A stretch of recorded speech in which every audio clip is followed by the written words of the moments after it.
Hello, good evening সবাইকে। আজ আমরা এসেছি নিউ জার্সি ইস্কন মন্দিরে। আর আজ এখানে আছে জগন্নাথ দেবের স্নানযাত্রার পুজো। আর এই মাত্র পুজো শুরু হলো। আর এখানে আমরা এসেছিলাম আগের বছর রথের দিন। আর দেখতেই পাচ্ছ জগন্নাথ দেবের ভোগ সাজানো হয়ে গেছে। আর শুধু জগন্নাথ দেবের না, সমস্ত ঠাকুরেরই ভোগ সাজানো হয়ে গেছে। আর মন্দিরের ভিতরে পুজোও শুরু হয়ে গেছে। আর বাইরেও জগন্নাথ দেব, বলরাম, সুভদ্রার মূর্তি রাখা আছে, যেখানে সবাই প্রভুকে স্নান করাতে পারবে, যার জন্য সেখানে অনেকেই লাইন দিয়ে দাঁড়িয়ে আছে। আর তার সাথে চলছে হরিনাম সংকীর্তন, প্রভুর নাম গান। তো সবে মিলে একটা সুন্দর পরিবেশ তৈরি হয়েছে। আর বলে স্নানযাত্রার দিন নাকি বৃষ্টি হয়, তাই কোনো পূর্বাভাস ছিল না। হঠাৎ করেই বাইরে প্রচণ্ড বৃষ্টি শুরু হয়ে গেল। মানে আমরা মন্দিরে ঢুকলাম আর বৃষ্টি শুরু হলো।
আর স্নান শেষে এবার প্রভুকে বস্ত্র পরিয়ে মন্দিরের ভিতরে নিয়ে যাওয়া হবে, তারই সমস্ত ব্যবস্থা চলছে।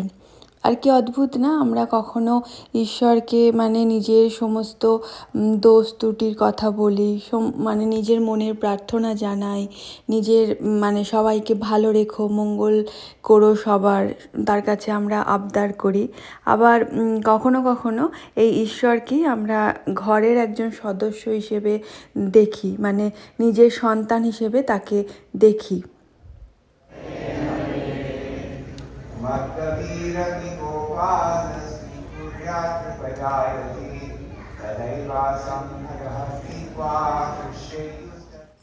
পুজো আরতি সব হয়ে গেল। এবার প্রভুর ভোগ নিবেদন চলছে। আর দেখতেই পাচ্ছ সামনেটা কি সুন্দর ঘিরে দিয়েছে, তো ওইখানটাতেই ভোগ দিয়েছে প্রভুকে নিবেদন করে।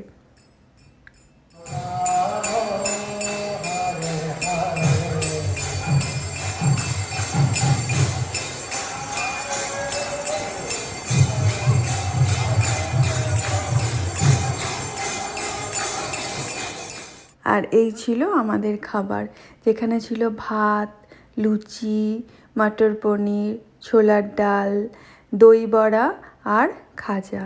আর প্রত্যেকটা খাবারই ছিল খুব টেস্টি। আর খাবার শেষে ছিল একটা সুন্দর নৃত্য পরিবেশন।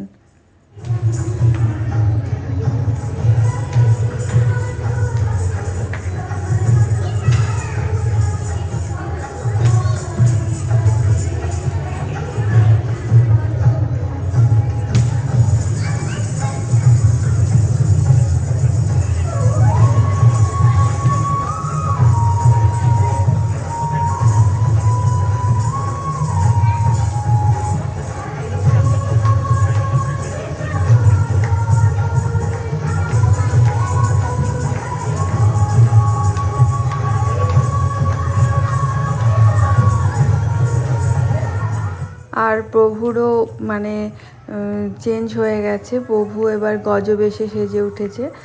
আর আগামী 15 দিনের জন্য প্রভু এখন অসুস্থ থাকবে, তাই দর্শনও বন্ধ থাকবে।